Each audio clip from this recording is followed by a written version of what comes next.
Jana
Okay.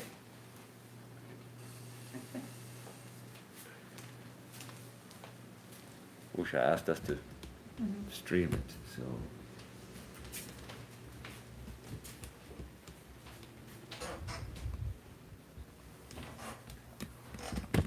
Hi, just let's see, make sure it's pointing in that direction.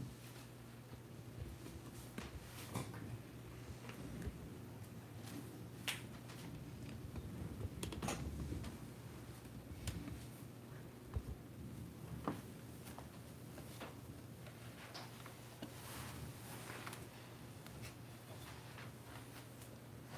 So, good evening. Great to be here back in North Carolina, and nice to see all of you. And tonight we'll have some reading from the Gospel of Sri Ramakrishna. Anyone not familiar with the Gospel of Sri Ramakrishna? So you know the book, you're familiar with it, the amazing record of the teachings and just the day-to-day activities of Sri Ramakrishna. So traditionally we start the reading with a chant from the Bhagavatam. Om Tava Kathamritam Tapta Jivanam Kavibhiriritam Kalmashapaham Shravana Mangalam Shrimadapatam Bhuvi Grinanti Bhurida Janaha.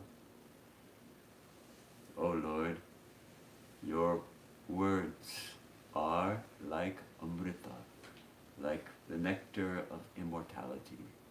They lead us to to know our true immortal nature. All the suffering, for those who are suffering in the world, your words are like a soothing balm that destroy all our misdeeds and all our mistakes. And the poets sing these words in beautiful rhymes and verses. And it is most auspicious for us even to hear your words. Those who spread your teachings far and wide in this world are the true benefactors of humankind. This verse is from the Gopi Gita. In Bhagavata, Sri Krishna disappeared from the gopis' view, and then they sang this hymn, longing to have the Sri Krishna's vision. So even not seeing Sri Krishna, then even just to hear about him is auspicious. But of course, they wanted to see him, and they got to see him again, of course. And this book in Bengali, as you probably know, is called Kathamrita. And this verse starts with Tava Kathamritam.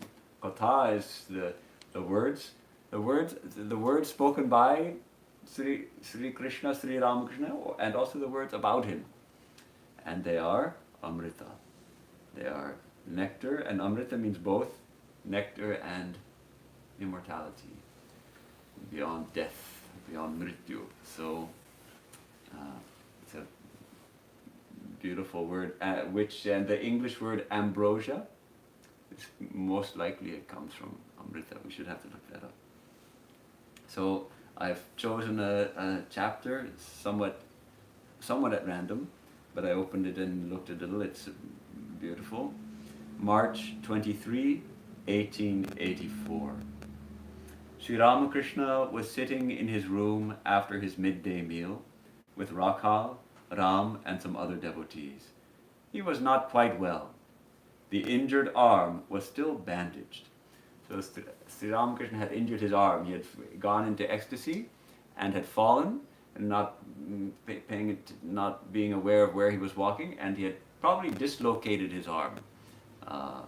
Maybe not actually broken the bone, but it's hard to know at this time. But it was put in a sling and then that was bandaged. So he was still suffering somewhat from this injury. But in spite of his illness, his room was a veritable mart of joy, and he the center of it. Devotees thronged there daily to see the Master. Spiritual talk went on incessantly, and the very air of the room vibrated with bliss. Sometimes the Master would sing the name and glories of God, and sometimes he would go into samadhi, the devotees being amazed at the ease with which the Master freed himself from the consciousness of the body. This is a hallmark of Sri Ramakrishna's life, this bliss, this joy, which is our own birthright.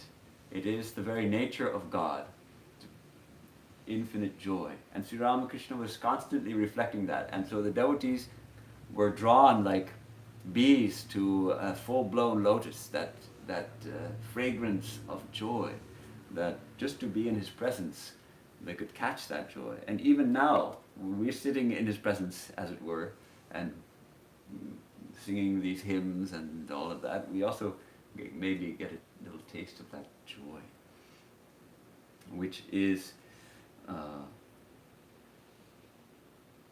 sometimes there's some kind of misconception about spiritual life that it's very, very serious. And perhaps Swami Vivekananda used to poke fun at the Americans of his day when he came here. And he found that the clergymen, mostly they were men in those days, the clergymen, they were all very serious, and they would criticize him for telling so many jokes and laughing so much. And he said, you people have completely misunderstood religion. It is serious business, but we're very serious about joy, and very serious about affirming our true nature as joy. If we're not experiencing any joy in spiritual life, then something's not right. We're not doing something right. So Rakhal is there, the future Swami Brahmananda, and Ramchandra Datta. And Ram says, Ram was a relative of Narendra's. Narendra, the future Swami Vivekananda. Ram says, there is talk of Narendra's marrying Mr. R. Mitra's daughter. Narendra has been offered a large dowry. Sri Ramakrishna smiling, he says, yes, Narendra may thus become a leader of society or something like that. He will be an outstanding man, whatever career he follows. Then M says, the master did not much encourage the conversation about Narendra. Of course, Sri Ramakrishna knew that he was going to become a monk, so rather than contradict Ram, he just kind of shunted the conversation away. And I think, but actually, Sri Ramakrishna prayed intensely, not in this conversation, but alone. He went to Divine Mother and prayed intensely that the marriage arrangements would fall through, because he felt that Narendra is my own. He's going to be my the leader of my boys. How can he get married? So he prayed intensely that it be spoiled. And I think there was at least this one, and maybe there was another proposal or tried to make an arrangement, but of course it fell through. So then Sri Ramakrishna asks Ram, well, can you tell me why I become so impatient when I am ill? Sometimes I ask this man, and sometimes that man, how I may be cured. You see, one must believe either everyone or no one at all. Of course, he's got this painful arm, and Sri Ramakrishna, he had these different moods, and very often he was in the mood of a child, and a child is naturally impatient for everything. And when a child is hungry, I'm hungry, Mom, can't wait. When the child has a broken arm, a dislocated arm, very impatient to let it become better. Then he says, it is God himself who has become the physicians. Therefore, one must believe all of them. But one cannot have faith in them if one thinks of them as mere men. Interesting question. How much faith do we have in our doctors? Traditionally in India, the people have a lot of faith in the doctors, but now see what Sri Ramakrishna says. Shambhu was fearfully delirious. Dr. Sarvadhikari said that the delirium was due to the strong medicine. Haladhari asked the doctor to feel his pulse. The doctor said, let me see your eyes. Oh, it is an enlargement of the spleen. Haladhari said he had nothing of the sort. But Dr. Madhu gives good medicine. Now, Shambhu, it doesn't mention it here, but Shambhu died shortly after that. So the doctor says the delirium is due to the medicine, but shortly after that he died. So then that put some doubt in Sri Ramakrishna's mind, it seems. That can you have faith in the physician? But at the same time, this principle, it is God himself or herself who has become everything and everyone. You repeatedly come back to this idea, this point. Actually, everyone is a manifestation of the divine. Everyone is none other than the divine. As he would give the example, of the climbing the steps to the roof. What's the story? What's the example? He realizes that steps is also made of the same material. Yeah, but first, climbing up to the roof, what does one say? I have not yet reached the roof. This step is not yet the roof. I take another step. I'm still not at the roof. Still not the roof. Still not this. Not this. This is not the roof. And then I reach the roof. And then what's the roof made of? The same thing as the step. It's made of bricks, lime, and brick dust. Same materials as the steps. Then you realize that, actually it's all the same stuff. First one says, this is not God, this is not God, this is not God. This practice of neti, not this, not this. But then when one actually realizes the divine, one finds that, after all, I was wrong. After all this is the divine, is none other than the divine.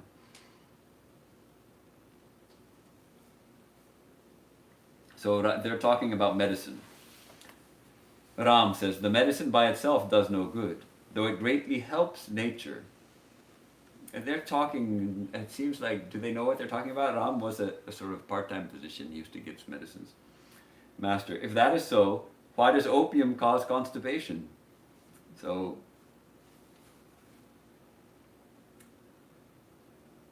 Sri Ramakrishna is interesting because Sri Ramakrishna himself, Swamiji calls him the physician for the ills of this world. As far as medical science, probably neither of them, this is the science of 100 years ago, so how much, what they know. And yet, he is actually the physician for the illness that we find ourselves in. This, the suffering, this mistaking the body for who we are, and all the suffering that comes with that. And this illness of not knowing the divine, not knowing that our true nature is infinite bliss. He's the physician for that illness. Ram referred to Keshav Sen's death. Ram says, you were quite right. You said that a gardener uncovers the roots of a good rose plant so that it may absorb the dew and grow stronger and healthier. The words of a holy man have been fulfilled.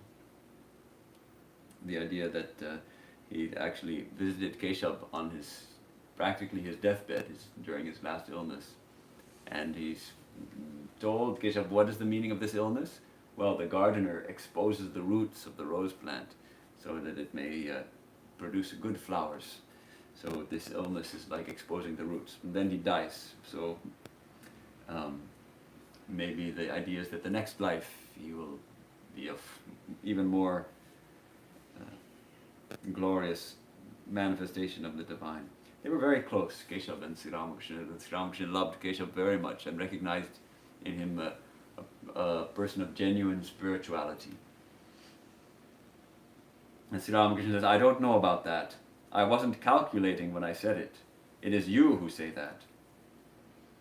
And Ram says, the Brahmos have published something about you in their magazine. Sri Ramakrishna, published about me? Why? Why should they write now? I eat and drink and make merry. I don't know anything else. I once asked Keshav, why have you written about me? He said that it would bring people here. But man cannot teach by his own power. One cannot conquer ignorance without the power of God. Actually, that Sri Ramakrishna, that Keshav wrote about Sri Ramakrishna did bring a lot of these young people. His name then became well known among the educated circles in Calcutta, those who would read English.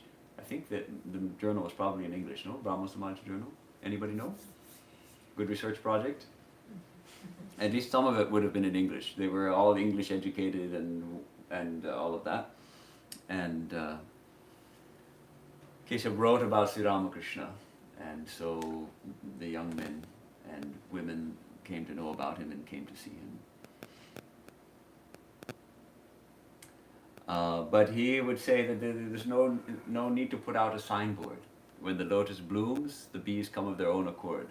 And he would again and again, he emphasized that one cannot be a teacher of spirituality, a real teacher of religion, without having realization, without having a badge of authority from God. And so he would poke fun a little at, oh, you're publishing about me in your magazine, as if that will increase my greatness. I know nothing, I'm just a child of Divine Mother.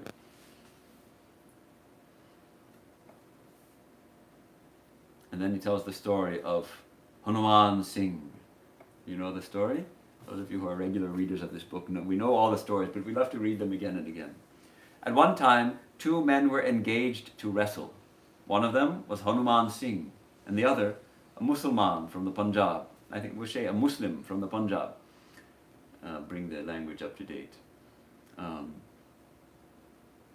Actually, the story is that Hanuman Singh was the guard at the Kali temple. He was one of the employees of the temple, and this apparently this wrestler from Punjabi wrestler, he wanted the job. And so the idea is if he could defeat Hanuman Singh, he'll get the job. So the Muslim was a strong, stout man. He had eaten lustily of butter and meat for 15 days before the day of the wrestling match. And even on that day, all thought he would be the victor. Hanuman Singh, on the other hand, clad in a dirty cloth, had eaten sparingly for some days before the day of the match, and devoted himself to repeating the holy name of Mahavir, or Hanuman.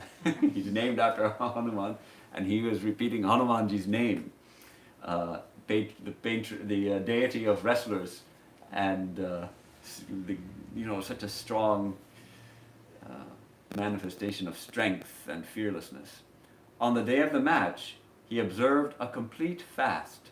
All thought that he would surely be defeated, but it was he who won, while the man who had feasted for 15 days lost the fight.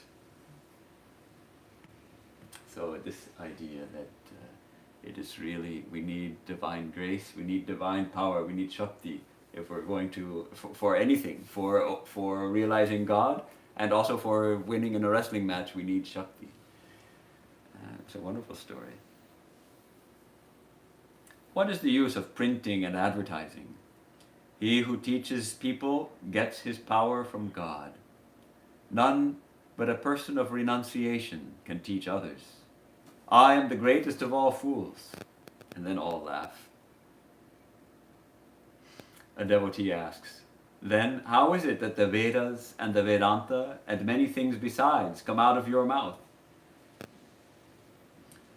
Sri Ramakrishna replies smiling. He says, during my boyhood I could understand what the sadhus read at the Laha's house at Kamarpukur, although I would miss a little here and there.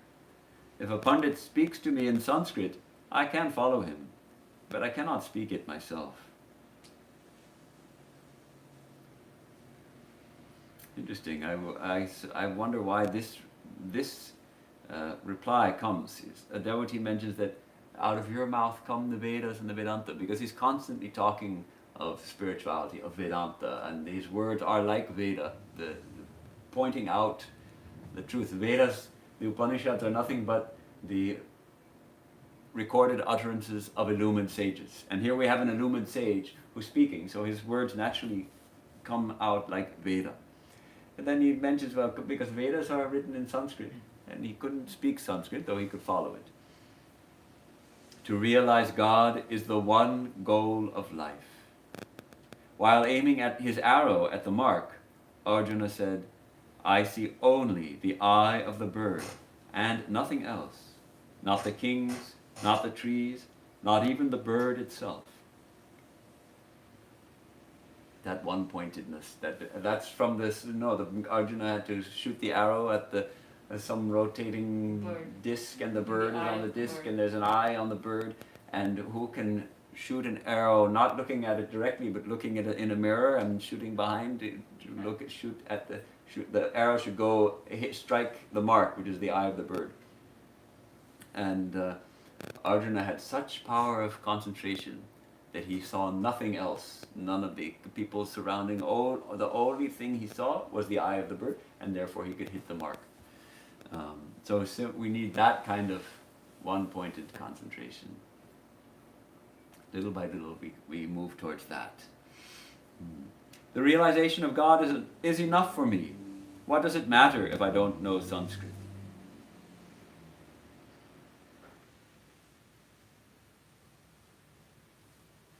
The grace of God falls alike on all his children, learned and illiterate, whoever longs for him. The Father has the same love for all his children. This is interesting. He says the grace of God falls alike on all his children, whoever longs for him. So when we long for God, we invoke the grace of God. Sri Ramakrishna, he used the other story. What's the other simile that he would use, the other example about grace of God? The boat, Okay. the sail.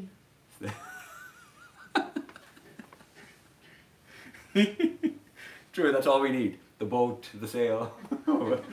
Those of us who study this, we know what we're talking about. There's the idea is that the wind of grace is always blowing. But why don't we feel it? Well, we have to raise our sail. If we have a boat, we have to raise the sail to catch the wind of grace. Then that wind will carry our boat across the ocean of samsara to the other shore. But we have to set the sail. And how do we set the sail? By longing.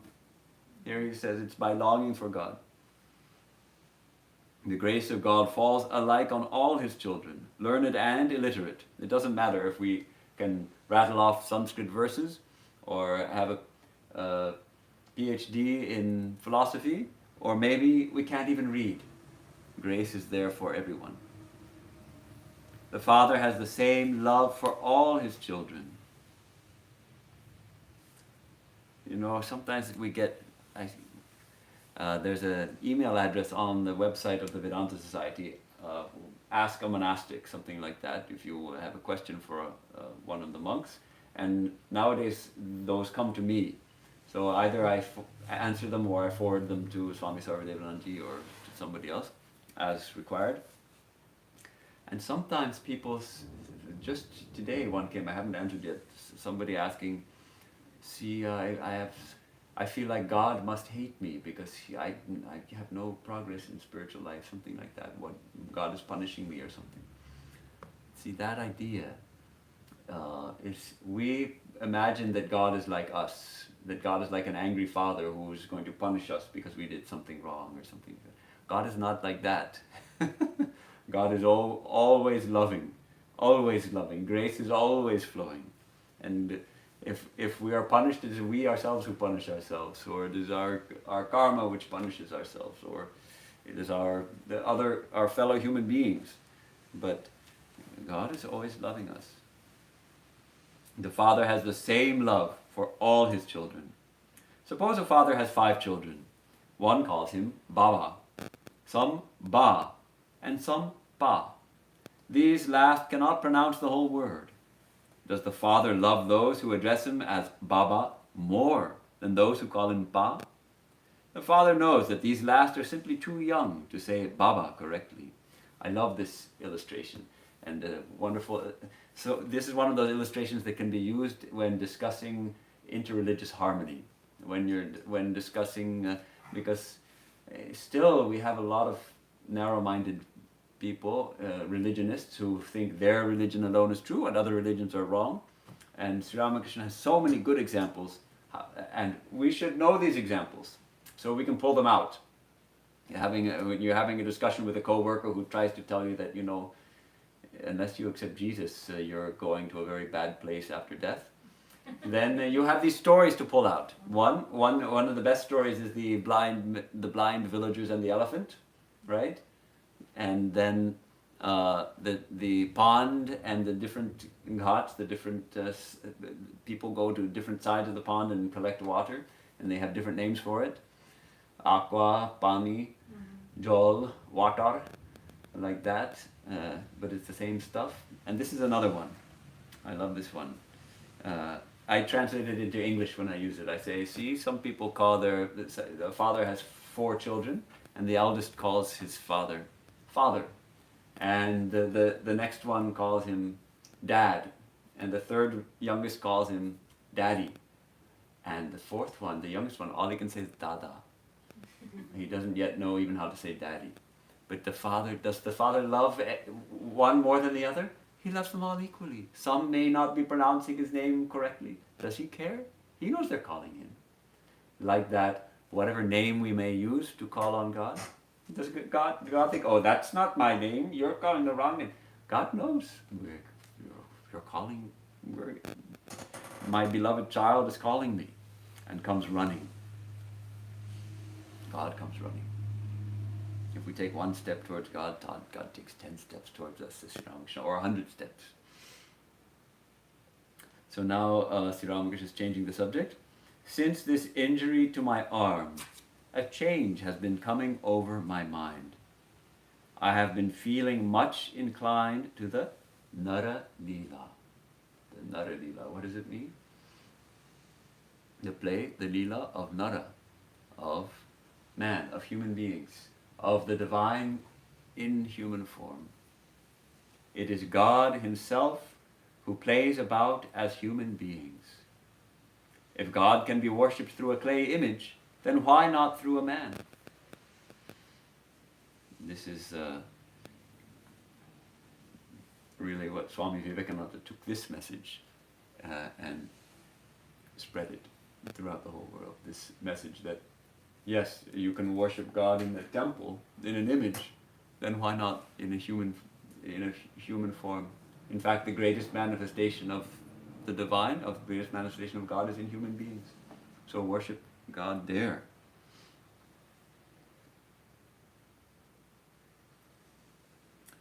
Once a merchant was shipwrecked. He floated to the shore of Ceylon, Sri Lanka, where Vibhishana was the king of the monsters. Monsters, it looks so funny. Monsters means asuras, I guess is the term. Vibhishana ordered his servants to bring the merchant to him. At the sight of him, Vibhishana was overwhelmed with joy and said, "Ah, he looks like my Rama, the same human form." He adorned the merchant with robes and jewels and worshipped him. When I first heard this story, I felt such joy that I cannot describe it. Okay, who is Vibhishana? Ravana's brother. Ravana's brother. Ravana had two brothers, no? The three brothers. There was Kumbhakarna and Vibhishana and Ravana. And Kumbhakarna was said to be the embodiment of tamas. He would sleep for 6 months, no? And then he would wake up and he would be ravenous and he would eat, and then he would be awake for 6 months. So he's tamas. And Ravana was the embodiment of rajas, all the wealth and all the fighting and all of that. And then Vibhishana was the embodiment of sattva, so Rama made him king after destroying Ravana. And so he was very much devoted to Rama. And he didn't even want to be king, and then Rama said, "No, you have to be king, otherwise what will people say, what would you have gained?" So he made him king, and worshipped a merchant who washed up on shore simply because he had this human form, which is the same human form as his beloved Rama. Vibhishana also sent someone walking across the ocean. That story, he wrote the name of Rama on a leaf and tied it in the man's dhoti and said, "Okay, now you can walk across the water, don't worry. You want to go back to India? Go ahead, you can walk." So he was happily walking on the water and with amazement.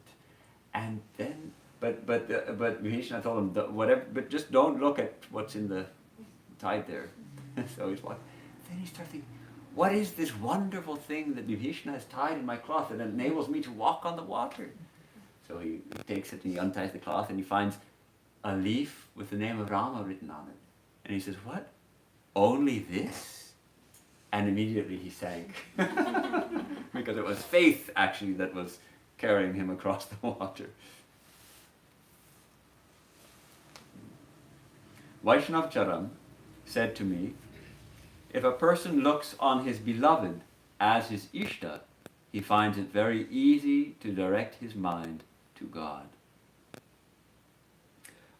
This was, well, he's going to explain a little more. The men and women of a particular sect at Shambhazar, there's a footnote here that the reference is to certain minor sects of Vaishnavism, such as the Kartabhaja and the Navarasika, which teach that men and women should live together in the relationship of love. Gradually, they should idealize their love by looking upon each other as divine, eventually realizing that their physical love is also the love of God. This is very difficult to realize. So the men and women of a particular sect at Shambhazar, near Kamarpukur, say to each other, "Whom do you love?" "I love so-and-so," is the reply. "Then know him to be your God." When I heard this, I said to them, "That is not my way. I look on all women as my mother." I found out that they talked big but led immoral lives. The women then asked me if they would have salvation. "Yes," I said, "if you are absolutely faithful to one man and look on him as your God. But you cannot be liberated if you live with 5 men."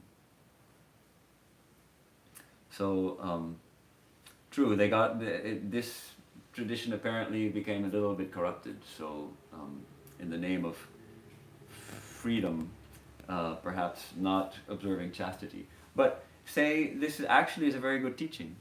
Sri Ramakrishna actually used this for a woman who had said she had trouble meditating on God. And why? Because she was distracted thinking of her nephew, whom she loved very much. Then Sri Ramakrishna told her, think of your nephew as Gopal. Think of your nephew as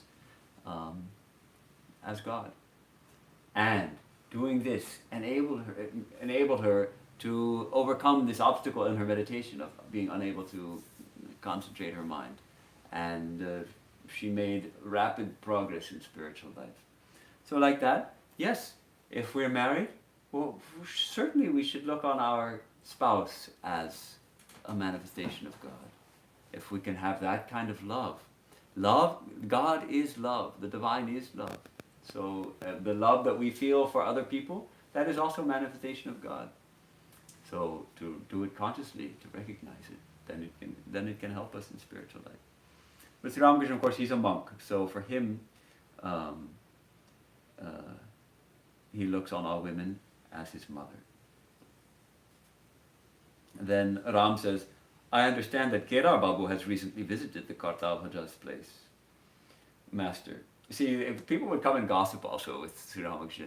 Sri Ramakrishna is kind of a little bit criticizing the Kartavrajas, and then Ram says, well, Kedar Babu is going to them to go see them. The Sri Ramakrishna says, he gathers honey from various flowers. But he doesn't encourage this gossip. He just says, okay, Kedar, he gathers honey from various flowers. And at one point, Swami Vivekananda relates how he expounded for an hour criticizing these kinds of sects. And after an hour of denouncing them, Sri Ramakrishna said, who knows, every house has a back door. So Sri Ramakrishna would never criticize. I mean, here he's criticizing a little bit, but he would never criticize sincere seekers of God, whatever their tradition. He would never criticize a spiritual tradition. That it's not for everybody. That was not his way, and he didn't encourage people to follow that way. But he said these people also seeking God. And he just in the previous few minutes before, he had just said, the Father loves all his children, whatever name they may be calling him, whatever approach we take to the divine responds. So he would never denounce, criticize any path. He would say every house also has a back door.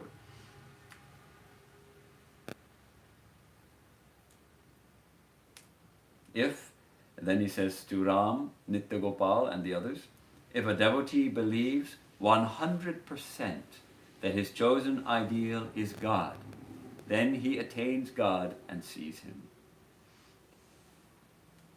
People of bygone generations had tremendous faith. What faith Haladhari's father had. Once he was on the way to his daughter's house when he noticed some beautiful flowers and bilwa leaves. He gathered them for the worship of the family deity and walked back 5 or 6 miles to his own house. Haladhari is, what's the relation between Haladhari and Sri Ramakrishna? His uncle, I think, or his nephew. Anyhow, maybe his uncle. And this story is also told of Sri Ramakrishna's father. But in this case, it was Haladhari's father was on his way, he taking a journey, already gone 5 or 6 miles, on foot, of course, in those days, and suddenly he finds a tree full of beautiful flowers and leaves. So he gathers those things. I think I'm going to worship my Shiva back at home. And so he walks all the way back home, 5 or 6 miles, to worship Shiva with those bell leaves. That kind of love. That's more important even than going to see his daughter. Once a theatrical troupe in the village was enacting the life of Rama. When Kaikeyi asked Rama to go into exile in the forest, Haladhari's father, who had been watching the performance, sprang up. He went to the actor who played Kaikeyi, crying out, "You wretch! and was about to burn the actor's face with a torch. That's called really getting into it. You know, we see movies, and sometimes you get so drawn into it, but still somehow we know it's a movie. But this was a play, the old village dramas, which were a part of village life. There was no movies, no TV, nothing like that. There were troops of actors who would go from village to village and put on these plays. And here they're doing the Ramayana, and then Kaikeyi sends Rama to the forest, and what a tragic, what a heartbreaking scene. Although he has a burning torch in his hand, he's going to burn the actor's face. He was a very pious man. After finishing his ablutions, he would stand in the water and meditate on the deity, reciting the invocation, "I meditate on thee, of red hue and four faces," while tears streamed down his cheeks. So in the Brahminical tradition, there are certain bathing several times a day, and after bathing there's certain rituals one does with offering water and with this, holding one sacred thread and reciting certain meditations and prayers and all of that. And the Sandhya Vandana, as it's called. And gradually it gets reduced to just recite the Gayatri. But it was somewhat elaborate daily rituals, and he would just get so overwhelmed. His tears would roll down his cheeks. When my father walked along the lanes of the village wearing his wooden sandals, the shopkeepers would stand up out of respect and say, "There he comes." When he bathed in the Haldar Pukur, the villagers would not have the courage to get into the water. Before bathing, they would inquire if he had finished his bath. When my father chanted the name of Raghubir, the name of Rama, his chest would turn crimson. This also happened to me. When I saw the cows at Vrindavan returning from the pasture, I was transported into a divine mood, and my body became red. So these are some of the physical manifestations of intense love. When with this intense love for God comes, these things can happen. The chest can turn red. Of course, in those days, in India, hot country men would wear a cloth and then bare-bodied for the rest. So you can see the chest turning red. Nowadays, if someone's chest turns red, who will see it? But but in those days, the simple life. There's no such thing as a shirt. People just wear a cloth. Just a cloth like this, and maybe an upper cloth if it gets a little chilly. And simple living and high thinking. What high thinking they had. Beautiful. So Sri Ramakrishna, as when a spiritual giant like Sri Ramakrishna takes birth, he takes birth in this kind of family, a family of very noble and high-minded devotees.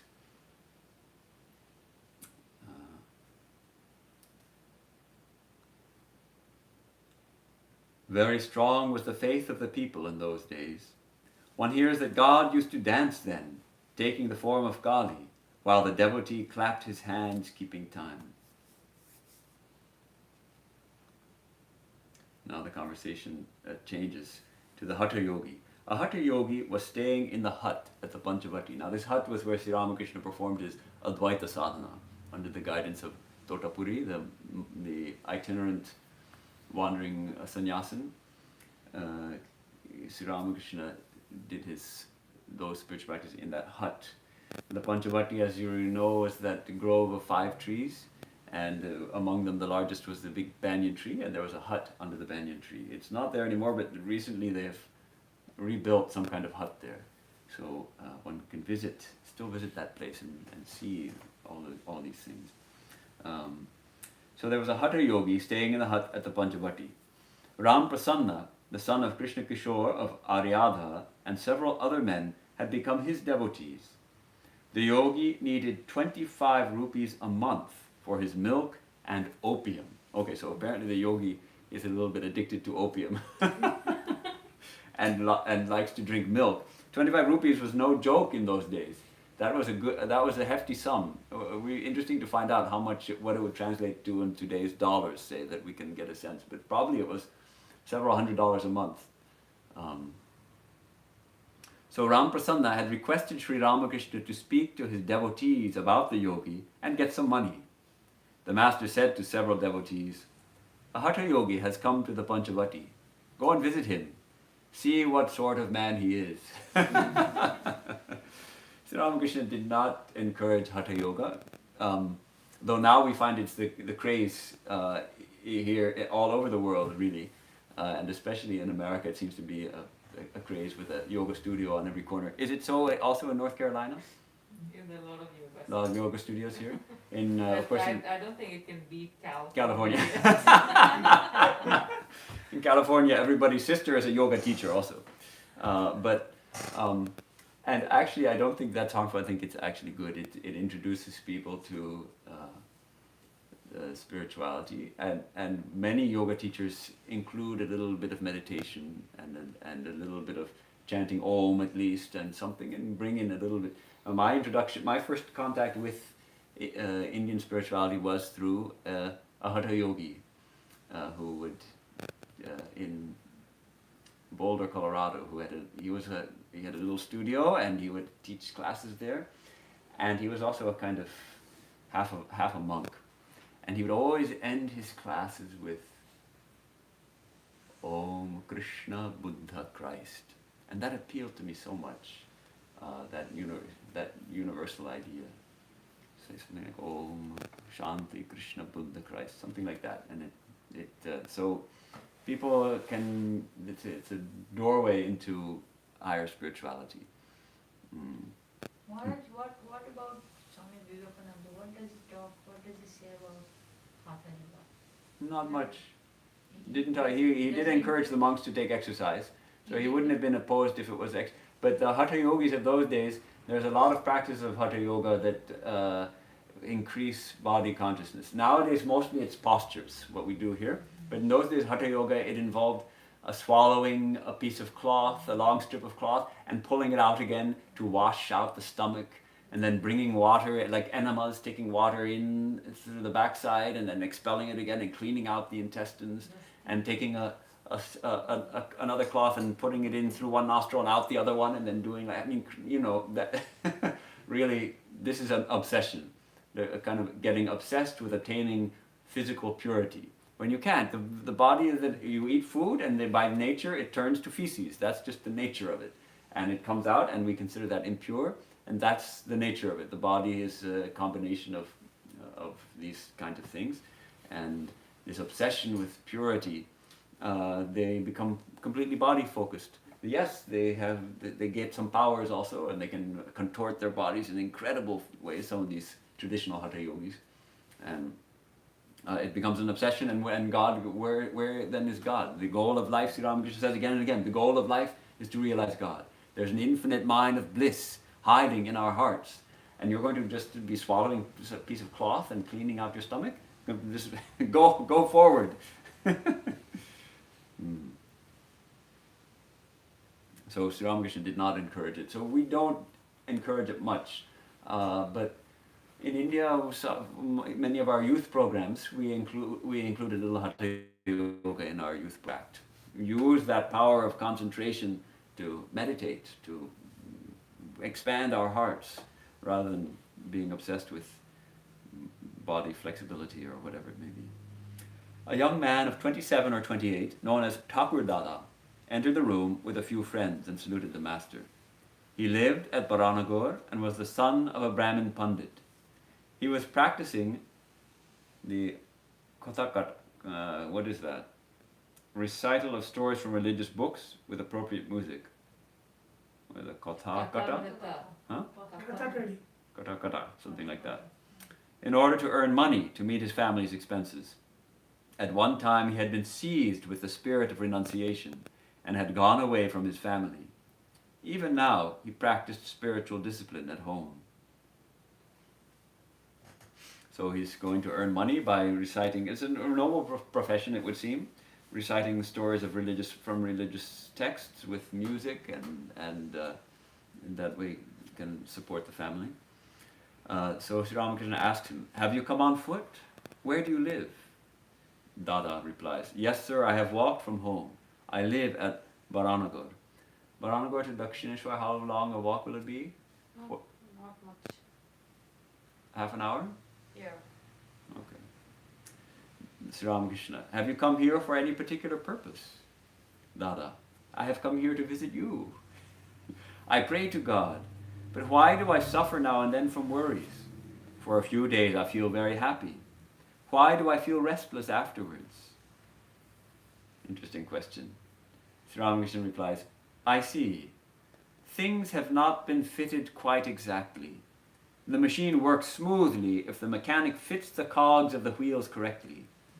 In your case, there is an obstruction somewhere. Dada, yes sir, that must be so. Interesting. We also have that problem, many of us. We pray to God, but then we have worries.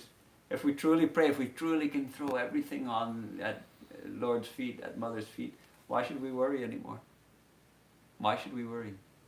We're just wasting energy. We put everything on the Lord's feet, and then we live free from worry. Why should we worry? The child doesn't worry, no? The child knows that at least if a child has a good mother and father who are there for the child has no worries. My mother is there, I know my mom.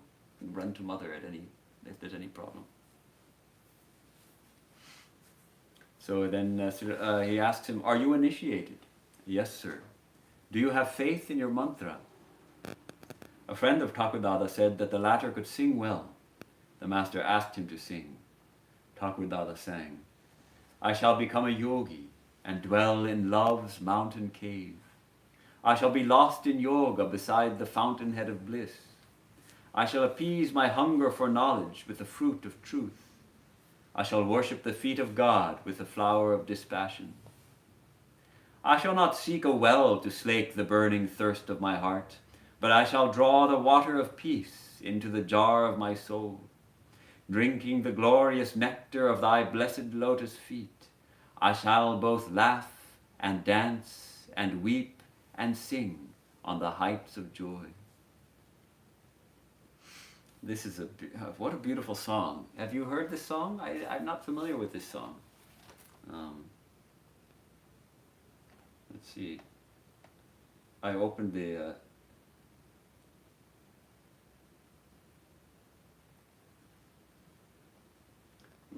we should see this.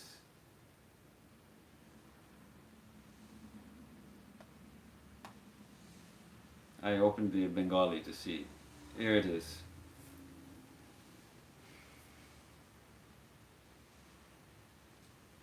Prem giri kondore jogi hoye rahibo. So I will climb the mountain of prema, no? Dwell in love's mountain cave. Giri kondire in the mountain cave of prema. I'll become a yogi and stay there. But we'll have to learn that song. We can get a melody for it somewhere. Beautiful song. Sri Ramakrishna loved these kinds of songs. Ah, what a nice song. Fountainhead of bliss, fruit of truth. Laugh and dance and weep and sing. Your song tastes very sweet to me. Why should you worry? Yeah, well, if you can embody this, he obviously had some monastic tendencies also. If you can embody this, why should you worry? Pleasure and pain are inevitable in the life of the world. One suffers now and then from a little worry and trouble. A man living in a room full of soot cannot avoid being a little stained. Yes, this is the thing we need to remember when troubles come. This is the nature of the world. But if we can hold on to God at the same time, we can sail through. Maybe not completely unscathed, but without losing everything, without losing our sanity, without becoming completely depressed. Yes, there's plenty of difficulties for everyone.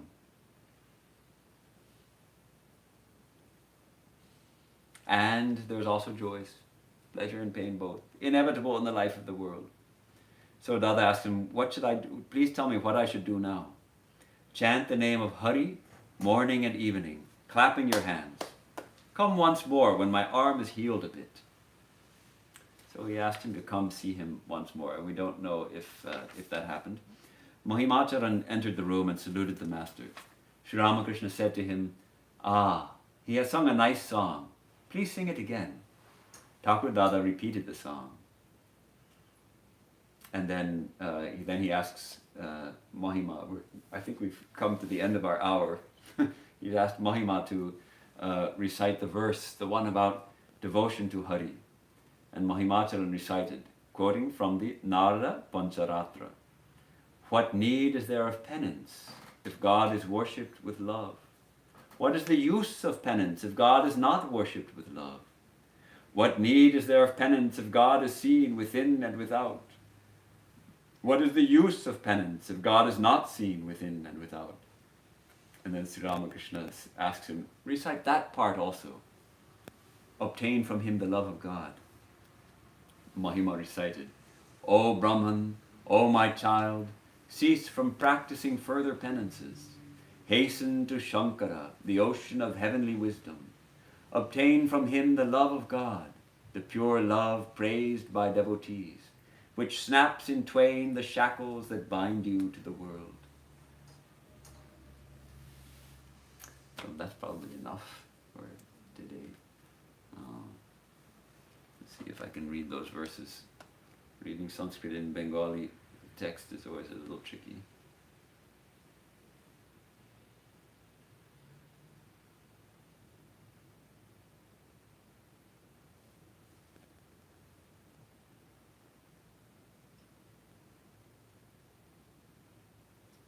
Interesting. It's not quite a literal translation. It says Antar Bahir Yadi Hari Tapasa Tatah Kim. Tapasa, with tapas, what can be attained? If Antar Bahir Yadi Haris Tapasa Tatah Kim. If there within and without Hari is there, then what use is tapas? Nantar Bahir Yadi Haris Tapasatatah Kim. Aradhito Yadi Haris Tapasatatah Kim. Naradhito Yadi Haris Tapasatatah Kim. Oh, I see. He's reversed them in the translation.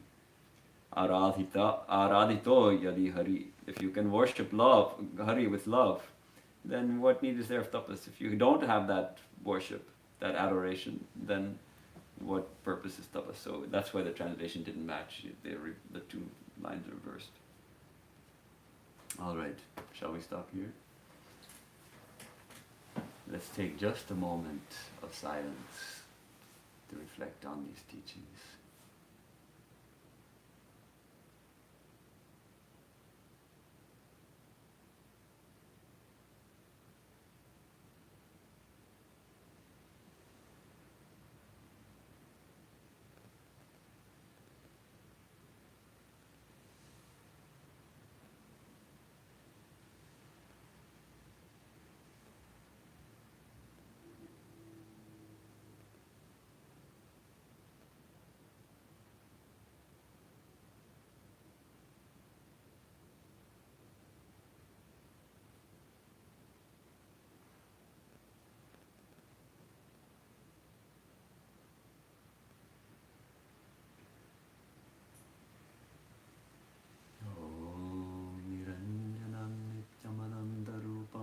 Nukampadhita Vigraham Vai Ishavataram Parameshamidam Tam Ramakrishnam Shirasa Namami.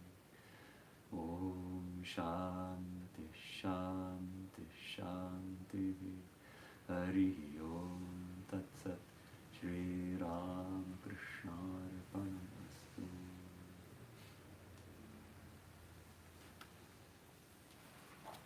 Well, thank you for giving me this opportunity to Thank you so much. read the Gospel of Sri Ramakrishna slowly and carefully.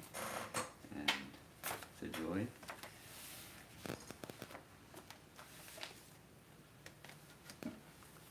We have to find out, is anybody here as a singer? We'll have to find the singers to see if they can track down that song. What a beautiful song. Worth tracking it down. We can stop this nonsense now.